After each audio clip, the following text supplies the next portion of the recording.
রাজ্যে প্রথম দফার নির্বাচনে যে তিনটি জেলায় নির্বাচন হলো, তিনটি জায়গাতেই তৃণমূল জয়লাভ করবে। শুক্রবার তৃণমূল ভবনে সাংবাদিকদের মুখোমুখি হয়ে এই দাবি করেন রাজ্যের মন্ত্রী চন্দ্রিমা ভট্টাচার্য। তিনি বলেন, বাস্তবে শান্তিপূর্ণ ভোট রাজ্যে হয়েছে। নির্বাচন কমিশনকে এই রাজ্যের প্রশাসন সাহায্য করেছে, সেটা প্রমাণিত। কোথাও গণ্ডগোল করতে ইচ্ছা হলেও সেটা হয়নি, দাবি চন্দ্রিমা ভট্টাচার্যের। তিনি আরও বলেন, সময় যত এগোচ্ছে মানুষ বুঝতে পারছে প্রতিশ্রুতি স্রেফ ভাওতা।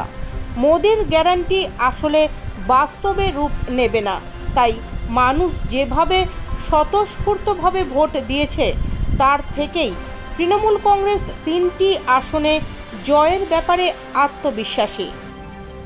ভোট ব্যাংকের প্রশ্ন নয়, গোটা সমাজটাই, অর্থাৎ বাংলার গোটা ভোটার, মানে ভোটারের সংখ্যা পুরোটাই তো মানুষ। আসলে এখানে বাংলার মানুষ মমতা বন্দ্যোপাধ্যায়ের ওপর সমস্ত রকমের আস্থা রাখেন। আপনি যদি আদিবাসী কিংবা সংখ্যালঘু আলাদা আলাদা করে দিতে চান, সেরকম ব্যাপার নয়।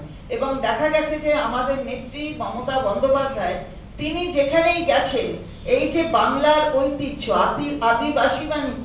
আদিবাসী মানে যারা আদিকাল প্রথমে তাদের বসতি ছিল, তো তাদের সেই ঐতিহ্যকে যদি তিনি সামনে রেখে মানুষের কাছে আরো বেশি রাস্তাটাকে প্রশস্ত করেন, এই সংস্কৃতি এবং এই ঐতিহ্যের আরো বেশি বাড়ন্ত হোক, সেটা যদি তিনি চান, তাহলে সেটাই তো মানুষের কাছে সবচেয়ে গ্রাহ্যযুক্ত একটা কাজ হয়। তাই সেই কারণে এখানে তিনি, আমরা সবাই দেখেছি, তিনি, আপনি বললেন খোশ মেজাজে, অবশ্যই খোশ মেজাজে।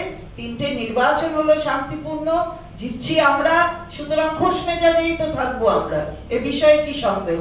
হ্যাঁ, আমরা দেখেছি যে মাননীয় মুখ্যমন্ত্রী খুব ভালো বক্তৃতাও দিয়েছেন এবং আমরা সেটা শুনছিলাম। দিদি, নির্বাচনেও তৃণমূল কংগ্রেস ভালো ফল করেছে, কিন্তু ওখানেও বিজেপির পকেটে তাদের অস্তিত্ব ছিল। আজকে তিনটে নির্বাচন থেকে আপনারা এত আত্মবিশ্বাসী, আপনারা যে শশীবাজা বললেন আমরা জিতছি, নিশ্চিত করে খাচ্ছেন, আপনি বলছেন, কোথা থেকে কি ফিডব্যাক পাচ্ছেন যে জন্য তৃণমূল? যত দিন যাচ্ছে তত মানুষ বুঝতে পারছে এই যে মিথ্যা প্রতিশ্রুতির বন্যা, এই যে শুধুমাত্র গ্যারেন্টি, এই গ্যারেন্টি মুখের গ্যারেন্টি, আসলে কাজের গ্যারেন্টি নয়।